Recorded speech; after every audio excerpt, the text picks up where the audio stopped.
በዚህ ሰዓት የተለያዩ መረጃዎችን ወደ እናንተ አደርሳለሁ። በአማራ ክልል በተለያዩ አካባቢዎች ያሉ የ24 ሰዓት አጫጭር መረጃዎችን፣ የግንባር ዝርዝር መረጃዎችን ወደ እናንተ አደርሳለሁ። እንዲሁም ደግሞ በምዕራብ ኢትዮጵያ አዲስ ግንባር ውጥረቱ ጨምሯል። ዛሬም የሱዳን አውሮፕላኖች የኢትዮጵያን ክልል በመጣስ ገብተው ቅኝት እያደረጉ መሆናቸውን የሚገልጹ መረጃዎች ወጥተዋል። በቅርብ ርቀት የአባይን ግድብ ጭምር ይጠብቃሉ ተብሎ የተቀመጡት ራዳሮችና የአየር መቃወሚያዎች እስካሁን የወሰዱት እርምጃ የለም። ይሄ እንግዲህ ሉዓላዊነት ሲጣስ ለሶስተኛ ቀን ነው። ወደ ኢትዮጵያ ሉዓላዊ መሬት ዘልቀው አውሮፕላኖቹ ጥቃት ፈጽመዋል። ከዚህ በፊት አሁን ደግሞ አሰሳና ቅኝት እያደረጉ ነው። የሱዳኑ ፈጥኖ ደራሽ ኃይል ጦር ሰራዊት አባላት በአሶሳ ይገኛሉ ተብሏል። ይህንንም በተመለከተ ዝርዝር መረጃ ይዣለሁ። የሰራዊቱ የአርኤስኤፍ የሰራዊት አባላት ኢትዮጵያን እየደበደቡ ነው ተብሏል። ከዚህ ጋር በተያያዘም ያላቸው ስጋት ምንድነው የሚለውን የመረጃ ምንጮቹ አድርሰውኛል። እሱን በዝርዝር አደርሳችኋለሁ። ይሄ እንግዲህ አዲስ ግንባር ሆኗል። ባለፈው እንግዲህ ይሄ መረጃ ከተጋለጠበት ከመጀመሪያው ጥቅምት ጀምሮ በተለይ አርኤስኤፍ በኢትዮጵያ ውስጥ በቤንሻንጉል በዚህ ቀጠና ኮሩካ አቅራቢያ አዲስ ወታደራዊ ካምፕ ማቋቋሙን ተከትሎ ጦርነቱ ወደ ኢትዮጵያ ሊዛመት ይችላል የሚሉ ግምቶችም ስጋቶችም ነበሩ። በወቅቱ እንደምታስታውሱት አድማጭ ተመልካቾች አሁን እንግዲህ ከስጋት አልፎ ጦርነቱ ወደ ኢትዮጵያ ገብቶ 22 ንጹሃን ኢትዮጵያንን የአልቡርሃን ጦር በአየር ኃይል ድብደባ ጨፍጭፏል። ይሄ እንግዲህ እስካሁን ድረስ በመንግስት በኩል ምንም የተባለ ነገር የለም። ዛሬም የአየር ቅኝትና የአየር በረራ እየተደረገ ነው በኢትዮጵያ ሉዓላዊ ግዛት። በጣም የሚገርመው ይላሉ አድማጭ ተመልካቾች ከአካባቢው የሚገኙ የአባይ ግድብን ጭምር ይጠብቃሉ ተብለው የተቀመጡና የተጠመዱ ራዳሮችና የአየር መቃወሚያዎች ምንም አይነት እርምጃ አለመውሰዳቸው ነው። ይሄ በዚህ ብቻ አይደለም። ዝርዝር መረጃ አደርሳችኋለሁ። እንግዲህ ስጋታቸውን ጨምሮ ፋኖ በኦሮሚያ ክልል እንደዚሁ በሚሊሻና በአድማ ብተና ካምፖች ላይ በፈጸመው ጥቃት ከፍተኛ ሰብአዊ፣ ቁሳዊ ጉዳት መድረሱ ታውቋል። በናዝሬት በምንጃር ቀጠና በናዝሬት አዳማ ወረዳ በተለያዩ ካምፖች ላይ ፋኖ በፈጸመው ጥቃት አንድ ካምፕ ላይ የነበረ የኦሮሚያ ሚሊሻ አልቋል። እንደ ፋኖ መረጃዎች ይህንን ጨምሮ ዝርዝር የተለያዩ መረጃዎችን ወደ እናንተ አደርሳለሁ።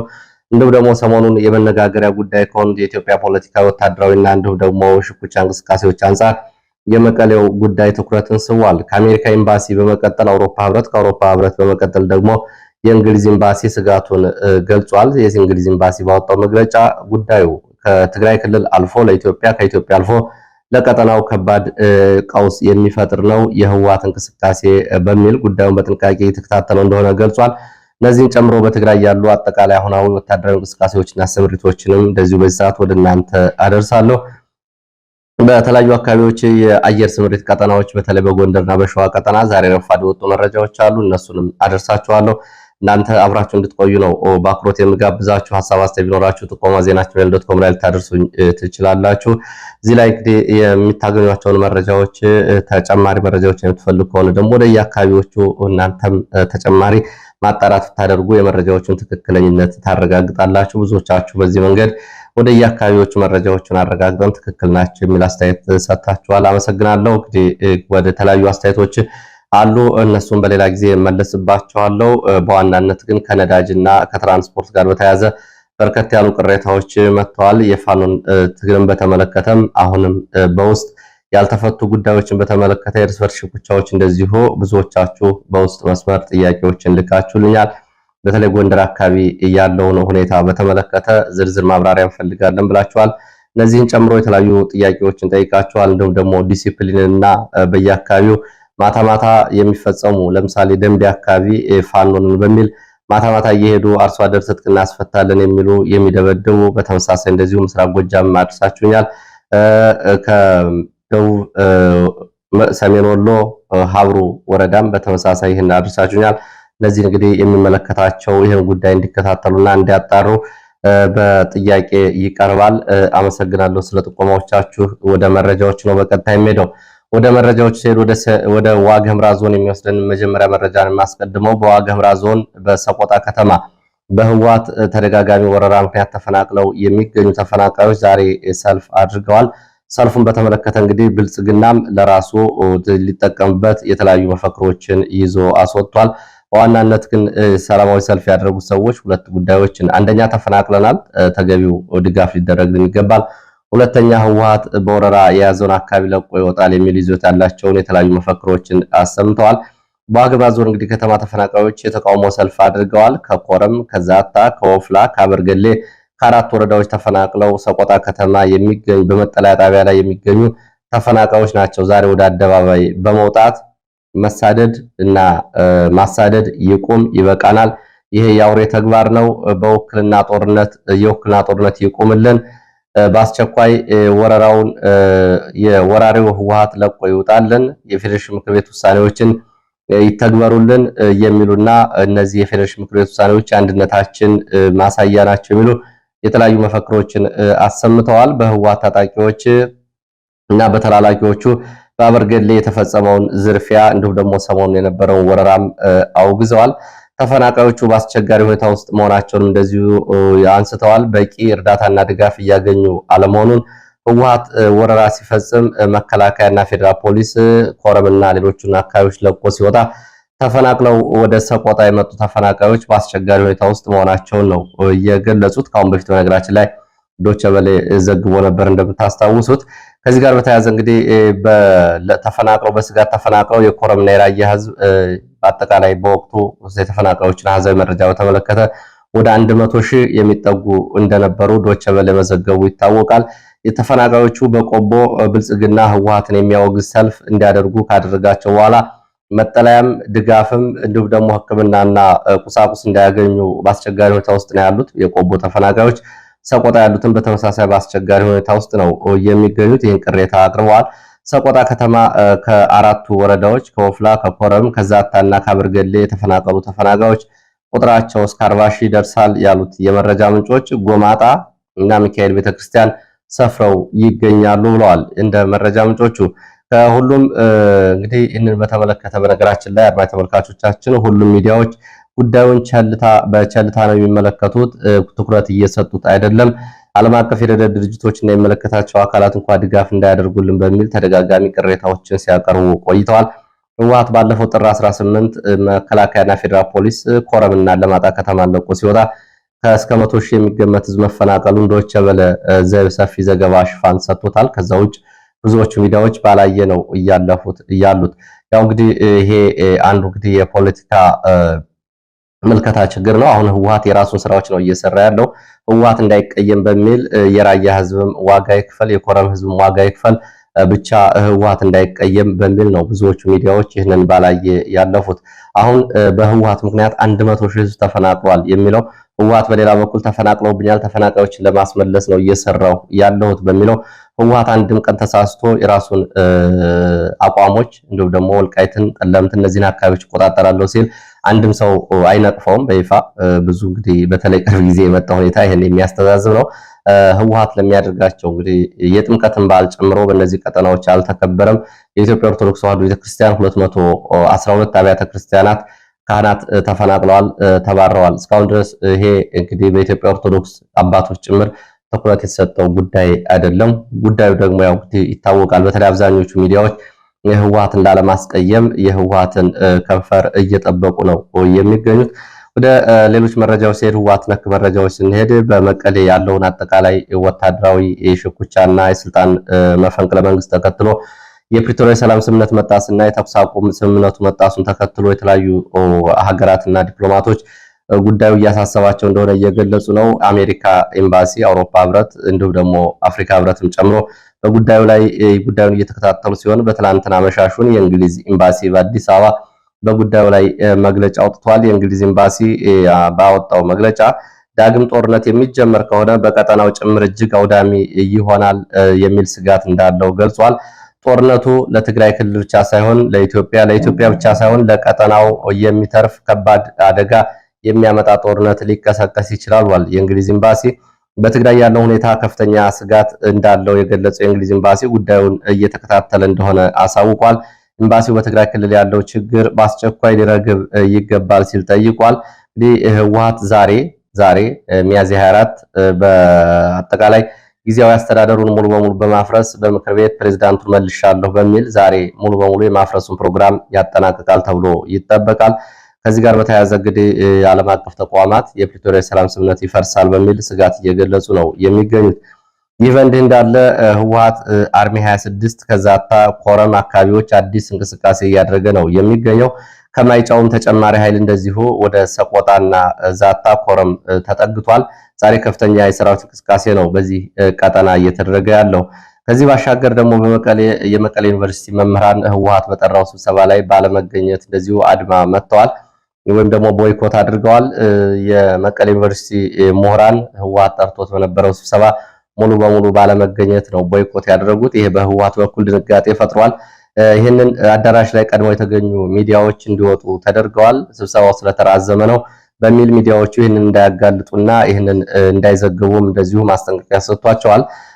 ሚዲያዎቹ የመቀሌ ዩኒቨርሲቲ ምሁራን የህወሓት ስብሰባ ላይ ሙሉ በሙሉ ቦይኮት አድርገው ወይም ደግሞ ተቃውመው አድማ መጥተው ቀርተዋል የሚለውን ለህዝብ እንዳያሰራጩ ይህን ማሳሰቢያ ሲሰጥ የነበረው ፍስሐ ኃይላ የተባለ የህወሓት ባለስልጣን ነው። አዳራሹ ባዶ ሆኖ ነው የተገኘው። ምሁራኑ ተቃውሟቸው እንግዲህ በዚህ መንገድ አሰምተዋል። ከዚህ በኋላ ሚዲያዎቹ ደግሞ እንዳይዘግቡ ስብሰባው ተራዝሟል የሚል ምክንያት ተሰጥቷቸዋል። እንግዲህ ይህንን በተመለከተ የተለያዩ አስተያየት ሰጪዎች የተለያዩ አስተያየቶችን እየሰጡ ነው የሚገኙት። ህወሓት ከምሁራን እና ከተራማጅ ፖለቲከኞች ከፍተኛ ተቃውሞ ገጥሞታል። የህዝብ ተቀባይነቱ እንደወትሮ አይደለም። የህዝብ ተቀባይነቱን አጥቶ እየተንገታገተ ይገኛል። ይሄ የዩኒቨርሲቲው ተቃውሞ ትልቅ ማሳያ ነው ብለዋል። እንግዲህ መቀሌና አካባቢው ከፍተኛ ተቃውሞ ገጥሞታል ህወሓት። ወደ ሌሎች መረጃዎች እሄዳለሁ። ወደ ሌሎች መረጃዎች ሲሄድ ወደ ጉራጌ ዞን የሚወስድን መረጃ ነው ማስከትለው። በጉራጌ ዞን መስቃን ወረዳ ታጣቂዎች በፈጸሙት ጥቃት የአንድ ቤተሰብ አባላት ተገድለዋል። በመስቃን ወረዳ የአየር ጤና ተብሎ በሚጠራ ቦታ ምሽት 4 ሰዓት ሚያዝያ 22 2018 ዓ.ም ታጣቂዎች በፈጸሙት ጥቃት የአንድ ቤተሰብ አባላት 4 ጨምሮ አጠቃላይ 5 ሰዎች ተገድለዋል። እንግዲህ ይህንን በተመለከተ ይህንን ጥቃት ያደረሱት በማረቆና መስቃን መካከል ባሉ ሽኩቻዎች አማካይነት ከማረቆ አካባቢ የመጡ ሽፍቶች ሳይሆኑ እንዳልቀሩ የመረጃ ምንጮች ገልጸዋል። ከዚህ በፊትም እንደዚሁ በምስራቅ ጉራጌ ቀጠና የኦነግ ሸኔ ታጣቂዎች ተደጋጋሚ ጭፍጨፋዎችና ግድያዎችን ማድረጋቸው ይታወቃል። ወደ አማራ ክልል ወደ ተለያዩ አካባቢዎች ወዳሉ መረጃዎች መለሳለሁ። ጋይንት አካባቢ ያለው ሁኔታ እጅግ በሰብአዊ መብት አያያዝና ረገጣው ተባብሶ ቀጥሏል። በየቀኑ በአማካይ 3 ሰዎች ይጠፋሉ ነው የተባለው። 3 ሰዎች በመከላከያ ተይዘው ይወሰዳሉ፣ ከዛ ደብዛቸው ይጠፋል። ጉዳዩ እጅግ አሳሳቢ ነው። እንቅስቃሴዎች በሙሉ ተገድበዋል። ከምሽቱ 12 ሰዓት በኋላ ያለው እንቅስቃሴ ተገድቧል። ቤተክርስቲያን ከ12 ሰዓት በፊትም ሆነ በኋላ መሄድ ጠዋትም ሆነ ማታ አይቻልም። ቤተክርስቲያን አካባቢዎች እንደዚሁ ወታደራዊ ካምፖች ሆነዋል። በዚህ ምክንያት የአብያተ ክርስቲያናት ስፒከሮች ጭምር በወታደሮች ተበጣጥሰው እንዲወድቁ ተደርጓል። ከዚህ ጋር በተያያዘ እንግዲህ ከፍተኛ በደል ነው እየተፈጸመ ያለው። እስካሁን ድረስ በአጠቃላይ ከ35 በላይ ሰዎች ተይዘው ደብዛቸው ጠፍቷል። እስካሁን የ22ቱ መገደል ሲረጋገጥ ሌሎቹ 13 ደግሞ ያሉበት አልታወቀም። በእርግጥ እንግዲህ በህይወት የመትረፋቸው ጉዳይ ተስፋ የለውም ነው የተባለው። እጅግ አሳሳቢ ሁኔታ ነው ያለው ብለዋል። እንግዲህ ይህንን ቀጠና የሚመራው ኮሎኔል አለሜ ይህንን እያደረገ ነው። እንግዲህ በቀጥታ በተለይ ባለፈው በተደጋጋሚ ፋኖ ባደረገው ዘመቻ ጉዳት ደርሶባቸዋል የተባሉ የሚሊሻ ቤተሰቦች ጭምር በቀል እንዲፈጽሙ መከላከያ እንዲሁም ደግሞ በወጉም አማርኛ ቋንቋ መናገር የማይችሉ ወታደሮች ጭምር በጭካኔ ይህን ድርጊት እየፈጸሙ ያሉት። ቤተክርስቲያን የሚሄዱ እናቶችን ጭምር ከፍተኛ ማንገላታት፣ ማስተጓጎል እያደርጉባቸዋል ተብሏል። እንዲሁም ደግሞ በአብያተ ክርስቲያናት አካባቢ ካምፖች ሆነዋል። እንዲሁም ደግሞ የህዝብ አገልግሎት መስጫ ተቋማት ወደ ወታደራዊ አገልግሎትነት ተለውጠዋል። ወደ ሸዋ ስንሄድ በሸዋ የምሽትና የሌሊት የድሮን ቅኝቶች እየተደረጉ መሆኑን የወጡ መረጃዎች ያሳያሉ። ሚያዝያ 23 አመሻሽ በይፋት በአንኮበር በአጠቃላይ በሸዋ ቀጠና የሚባሉት አካባቢዎች በተለይ በመሃል አምባ፣ ጭምብሬ፣ መንዝ፣ ተውለት፣ ከሰም ጨምሮ ከኮርማሽ እስከ መራቤት ድረስ ሰፊ ቀጠና የሸፈነ የድሮን አሳና ቅኝቶች ተደርገዋል። ማታና በሌሊት በተመሳሳይ ዛሬም እንደዚሁ የድሮን አሰሳና ቅኝቶች እየተደረጉ መሆናቸውን የሚገልጹ መረጃዎች ከደቡብ ጎንደር ወጥተዋል። በደቡብ ጎንደር በጉና በስተምስራቅና በጉና በስተደቡብ በሚገኙ ወረዳዎች ከፍተኛ የሆነ የድሮን አሰሳ እየተደረገ ነው የሚገኘው። ዛሬ ማለዳ የድሮን አሰሳና ቅኝት እየተደረገ እንደሆነ የወጡ መረጃዎች ገልጸዋል። እስቴ ወረዳ፣ ቆማ ፋሲለደስ፣ ሸምበቆች፣ ምክሬ ተብሎ የሚጠሩት አካባቢዎች በስማዳ ወረዳ ጸዶዬ ተብሎ የሚጠራው አካባቢ ድረስ ከጠዋቱ 12 ሰዓት እስከ ረፋዱ 2 ሰዓት ተኩል ድረስ የድሮን አሰሳና ቅኝቶች እየተደረጉ እንደነበር የዓይን እማኞች ገልጸዋል። እንግዲህ ይህንን ተከትሎ በሸዋም ሆነ በጎንደር ያለው የድሮን አሰሳና ቅኝት ተከትሎ ጥንቃቄ ሊያደርጉ ይገባል ነው የተባለው። ወደ ሌሎች መረጃዎች አልፋለሁ። በዚህ ወደ ሸዋ የሚወስድን መረጃ ላስከትል። በሸዋ ቀጠና በኦሮሚያ ሚሊሻና ልዩ ኃይል ካምፕ ላይ ፋኖ በፈጸመው ጥቃት ምናልባት የአድማጭ ተመልካቾች እንደዚህ አይነት ጥቃቶች ከአማራ ክልል ጦርነቱን የማስወጣት ወይም ደግሞ እንደዚህ አይነት ግንዛቤ ሊወሰድባቸው የሚገቡ ናቸው። በምንጃር ቀጠና በናዝሬት ከተማ አቅራቢያ አዳማ ወረዳ ተብሎ በሚጠራ ወረዳ በተለይ ልዩ ስሙ መኩዬ ተብሎ በሚጠራ ካምፕ ላይ ሰፍሮ በነበረ የኦሮሚያ ሚሊሻ አባላት ላይ ፋኖ ፈጸመው ጥቃት አብዛኞቹ ሞትና ቁስለኛ ሆነዋል። በአካባቢው የነበሩት ሚሊሻ አባላት በአካባቢው የአማራ ተወላጆች ላይ እንግዲህ ማንነትን መሰረት ያደረገ ተከታታይ በደሎችን ሲፈጽሙ ነበረ። የአማራ ተወላጆች ላይ እስራት፣ ድብደባ፣ አስገድዶ መድፈር፣ ህፃናትን ጭምር ነፍጠኛ በማለት በለጋ ዕድሜያቸው እንዲቀጩ ጭምር በማድረግ የሚሊሻ አባላቱ ከፍተኛ በደል ይፈጽሙ ነበር። 70 የሚደርሱ ወጣቶችን አስረው ወስደው የደረሱበት አልታወቀም። ይህንን ተከትሎ እንግዲህ ፋኖ በዚህ ኦፕሬሽን ወደ መኩዬ አዳማ ወረዳ በመግባት 67 የሚሆኑ የሚሊሻ አባላት በአንድ ካምፕ ውስጥ ለወሬ ነጋሪ ሳይተርፉ አልቀዋል ተብሏል። 25 ክላሽንኮቭ፣ ካዝና፣ ተተኳሽ፣ የደረትና የወገብ ትጥቆችን ጨምሮ በፋኖ እጅ መግባታቸው ነው የተገለጸው። ከዚህ ባሻገር እንግዲህ 7 የሚሆኑ ምርኮኛ ከ60 በላይ የሚሆኑ ደግሞ ሞት ወይም ደግሞ የተደመሰሱ መሆናቸውን ፋኖ ባወጣው አሃዛዊ መረጃ ገልጿል። እነዚህ የኦሮሚያ ክልል ሚሊሻዎች ናቸው። በተመሳሳይ እንደዚሁ በዚሁ በአዳማ ወረዳ ሐሙስ ገበያ ተብሎ የሚጠራው ዘንጎ ኪዳነ ምሕረት አቅራቢያ በሰፈረው የኦሮሚያ ልዩ ኃይል ካምፕ ላይ ፋኖ በፈጸመው ጥቃት ለዚሁ ከፍተኛ ጉዳት ደርሷል። 12 የሚሆኑ የልዩ ኃይል አባላት ስለመሞታቸውና ቁጥራቸው ያልታወቀው ደግሞ ስለመቁሰላቸው ነው ከአካባቢ የወጡ መረጃዎች የሚያሳዩት። ወደ ማዕከላዊ ጎንደር የሚወስድን መረጃ ላስከትል። በማዕከላዊ ጎንደር በጭልጋ ወደ አርማጭሆ ዳዋ ዳንጉር ተብሎ በሚጠራው አካባቢ በሁለት ዙር ከወጣው መከላከያ አድማ ብተናና ሚሊሻ ጋር በተከታታይ በተደረገው ውጊያ ሰብአዊ፣ ቁሳዊና ወታደራዊ ኪሳራ መድረሱ ነው የተገለጸው። ሚያዚያ 22 ሚያዚያ 23 በተከታታይ ከጭልጋ በሁለት ዙር ወደ ማዕከላዊ አርማጭሆ ዳዋ ዳንጉር እንቅስቃሴ ያደረገው መከላከያ ሚሊሻና አድማ ብተና ጋር ለዚህ ውጊያ ተደርጓል። ውጊያዎቹ የደፈጣ ጥቃት እንዲሁም ደግሞ የግንባር ተከታታይ ውጊያዎች ናቸው የተደረጉት። በዚህም ፋኖ የነፍስ ወከፍ መሳሪያዎች በእጅ ገብተዋል። ተተኳሾችም እንደዚሁ ምርኮኞችም አሉ ሲል ነው እያሳወቀው። ይህንን በተደጋጋሚ እንግዲህ በተደረገው ውጊያ አካባቢውን ለመቆጣጠር ዳዋ ዳንጉርን የወጣው ኃይል ወደኋላ እንዲመለስ ስለመደረጉ ፋኖ ገልጿል። ዘመቻው ከሽፏል፣ በጠንካራ መከላከል ሲሉ ነው የገለጹት። እንግዲህ ወደ ማሰሮ ማህላዊ አርማጭሆ የነበረው ስምሪት ነው። ወደ መረጃዎቹ ቀጥላለሁ። ወደ ምዕራብ ኢትዮጵያ የሚወስድን መረጃ ነው የሚያስከትለው። በምዕራብ ኢትዮጵያ ኩርሙክና ሸርቆል ያለው ወታደራዊ ውጥረት ተባብሶ ቀጥሏል። በሱዳን በእግረኛ ወደ ድንበር አካባቢዎች ኃይል እያስጠጉ ሲሆን እንደዚሁ ደግሞ በኢትዮጵያ አየር ክልል ላይም እንደዚሁ የሱዳን ጦር የአየር ቅኝት እያደረገ ነው የሚገኘው። ከአሶሳ ወደ ኩርሙክ ተብሎ ወደሚጠራው አካባቢ ተጨማሪ የኢትዮጵያ መከላከያ ሰራዊት እየተንቀሳቀሰ ነው። የድሮን አሰሳና ቅኝት ዛሬም ቀጥሏል። በዚህ ምክንያት ኩርሙክ ተብላ የምትጠራው ከተማ ህዝብ ሙሉ በሙሉ የድንበር የኬላ ከተማ ናት። ህዝብ ለቆ ወጥቷል። ከአልቡርሃን ጦር ጋር ውጊያ እያደረጉ የሚገኙት የፈጥኖ ደራሽ ኃይል ታጣቂዎች በአሶሳ ይገኛሉ። እንደ መረጃ ምንጮቹ አሶሳ ለሕክምና ገብተዋል ብለዋል። የሕክምና መረጃ ምንጮች እንደገለጹት በርካታ ቁጥር ያላቸው የአርኤስኤፍ ታጣቂዎች በአሶሳ ሸንጉል ተብሎ በሚጠራ የግል ሆስፒታል ሕክምና ላይ ሲሆኑ ታጣቂዎቹ ሌሎች ታካሚዎችንም እየደበደቡ ነው። ፎቶ አንስታችሁናል፣ ምስል ወስዳችኋል በሚል ሌሎችን ሐኪሞችን ጨምሮ በጥርጣሬ ይመለከታሉ ነው የተባለው። ታጣቂዎቹ ጋር እንግዲህ ሌሎች የኢትዮጵያ ጎሳዎችም አብረው ይገኛሉ። የበርታ ጎሳዎች አብረው ይገኛሉ። በውጊያ እየተሳተፉ ይሁን ወይስ ደግሞ በሌላ ምክንያት የታወቀ ነገር የለም። ከአርኤስኤፍ ታጣቂዎች ጋር የኢትዮጵያ የበርታ ጎሳዎች አብረው ይገኛሉ ብለዋል የዓይን እማኞች ይህንን ሲገልጹ። ዛሬ ሚያዝያ 24 2018 ረፋድ የአልቡርሃን ድሮኖች በኢትዮጵያ አየር ክልል እስከ 25 ኪሎ ሜትር ዘልቀው ገብተው ቅኝት አድርገዋል። ዛሬ ማለዳ ኩርሙክ ከተማ ወደ ኋላ 45 ኪሎ ሜትር ላይ ሆምሻ ወረዳ ፋና ተራራ ላይ የተጠመደው የአየር መቃወሚያና ራዳር በኩል የተሰጠ ምላሽ የለም። እንግዲህ እስካሁን ድረስ የአልቡራን የሰው አልባ አውሮፕላኖች ወደ ኢትዮጵያ ክልል ለአራተኛ ቀን ነው እየገቡ ከጥቃቱ በኋላም አሰሳ እያደረጉ ያሉት።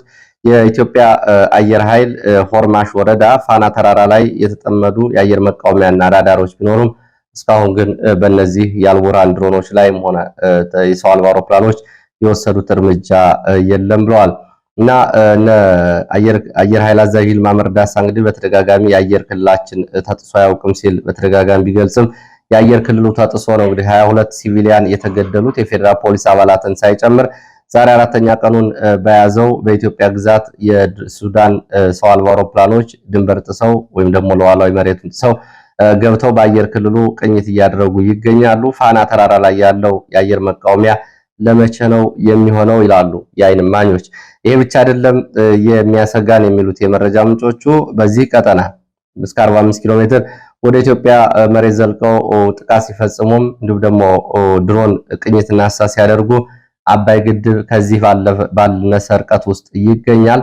በዚህ ቀጠና ያሉ ራዳሮችና በዚህ ቀጠና ያሉ የአየር መቃወሚያዎችና ጸረ ሚሳይሎች ምን እየሰሩ ነው በሚል ጉዳዩን እንግዲህ ከፕሮፓጋንዳ ያለፈ አልነበረም ወይ ሲሉ ይጠይቃሉ። እንግዲህ ከፋና ተራራ እስከ አባይ ግድብ ድረስ በተለያዩ ተራሮች የአየር መቃወሚያዎች ያሉ ቢሆንም እንግዲህ የሱዳን ድሮኖች በንጹሃን ላይ ያደረሷቸውን ጭፍጨፋዎች መመከት አልቻሉም። ለዚህ ሰዓት እንግዲህ ያሰባሰብኳቸው የሀገር ውስጥ መረጃዎች እነዚህ እንደሚመስሉ ስለተከታተላችሁ በእጅጉ አመሰግናለሁ። በሌላ ተመሳሳይ መርሃ ግብር እንገናኛለን። ለዚህ ጊዜ የነበሩ መረጃዎች እነዚህ ናቸው።